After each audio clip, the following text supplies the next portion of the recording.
Bismillahirrahmanirrahim. Assalamualaikum warahmatullahi wabarakatuh. Alhamdulillahirabbil alamin wa bihi nasta'inu ala umuri dunya waddin. Asyhadu an la ilaha illallah wa asyhadu anna Muhammadan abduhu wa rasuluh, amma ba'd. Ananda yang dirahmati oleh Allah Subhanahu wa taala, pada hari ini kita melanjutkan pembelajaran kita yaitu akidah akhlak. Hari ini kita masuk pada bab 2 yaitu indahnya Asmaul Husna.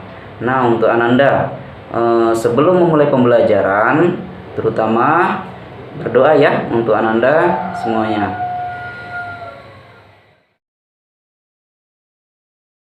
Amin, amin ya rabbal alamin. Nah, Ananda, hari ini kita masuk pada bab 2, indahnya Asmaul Husna. Nah, yang pertama yaitu sifat Al-Malik. Nah, yang kedua yaitu sifat Al-Aziz, dan kemudian yang ketiga yaitu sifat Al-Qudus. Nah, untuk lebih jelasnya Ananda simak video berikut. Nah, Ananda, yang pertama yaitu sifat Allah Al-Malik. Al-Malik artinya maha merajai atau menguasai. Sifat Al-Malik yang berarti menguasai biasa ditujukan kepada penguasa di bumi. Jika nanti Ananda menjadi seorang pemimpin, maka harus memiliki sifat Al-Malik, yaitu menguasai. Maksudnya menjadi pemimpin dengan baik dan benar, tidak boleh sombong dan sewenang-wenang. Karena sifat sombong dan sewenang-wenang akan dibenci oleh Allah Subhanahu wa taala. Nah, Ananda, ini ada kisah Fir'aun. Kenapa? Fir'aun mengaku dirinya Tuhan. Karena merasa dirinya sangat hebat, Raja Fir'aun dari Mesir menganggap dirinya sebagai Tuhan. Ia mengharuskan semua rakyatnya juga keluarganya menyembah dirinya seperti Tuhan. Pada waktu itu, Allah Subhanahu wa taala kemudian mengutus Nabi Musa untuk mengingatkan kemungkaran Fir'aun. Namun Fir'aun menentangnya. Bahkan Fir'aun mencoba mengejar untuk membunuh Nabi Musa. Saat itu Nabi Musa dan umatnya pergi meninggalkan Mesir dengan seizin Allah Subhanahu wa taala. Saat itu Nabi Musa dan umatnya berhasil menyeberangi Lautan Merah. Lautan Merah terbelah dua menjadi jalan tanah yang bisa dilalui Nabi Musa dan rombongannya. Di belakangnya Fir'aun dan pasukan mengejarnya. Saat Fir'aun dan pasukan berada di tengah-tengah jalan itu, tiba-tiba air laut menyatu kembali. Maka mereka pun tenggelam di tengah Lautan Merah. Kemudian bagian 2, sifat Allah Al-Aziz. Nama Al-Aziz memberikan makna bahwa Allah Subhanahu wa taala adalah yang maha perkasa. Tidak ada kekuatan apapun yang mampu mengalahkannya. Dialah yang mengalahkan semua yang melawannya. Dialah Allah yang maha mulia dan tidak akan tersentuh sedikit pun oleh kehinaan. Tidak ada siapa atau apapun yang mampu menambah atau mengurangi kemuliaan Allah Subhanahu wa taala. Nah, Nanda, ini ada kisah Umar. Tatapan mata Umar yang menggentarkan.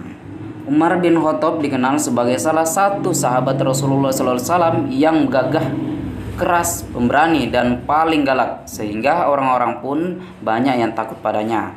Suatu hari ia berjalan beriringan naik kuda bersama sahabatnya. Umar berjalan di depan. Tiba-tiba Umar menoleh ke belakang. Tanpa diduga, hal yang dilakukan Umar itu ternyata membuat kaget para sahabatnya. Bahkan saking takutnya, tali-tali kekang yang mereka pegang sampai terjatuh. Melihat hal itu tersebut, Umar pun langsung menangis dan memohon pada Allah Subhanahu wa taala, "Ya Allah, sungguh Engkau tahu bahwa aku lebih takut kepadamu daripada takutnya mereka kepada aku." Nah, Nanda, itulah cerita singkat Umar bin Khattab, menandakan bahwa beliau adalah orang yang keras, pemberani. Kemudian bagian 3 yaitu sifat Allah Al-Qudus. Al-Qudus artinya ialah yang memiliki sifat mutlak maha suci. Kita harus meneladani sifat Allah Subhanahu wa taala, yaitu salah satunya adalah Al-Qudus yang artinya maha suci.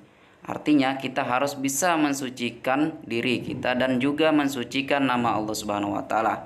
Karena Allah Subhanahu wa taala sangat menyukai kebersihan. Nah, Ananda bagian 3 yaitu sifat Allah Al-Quddus.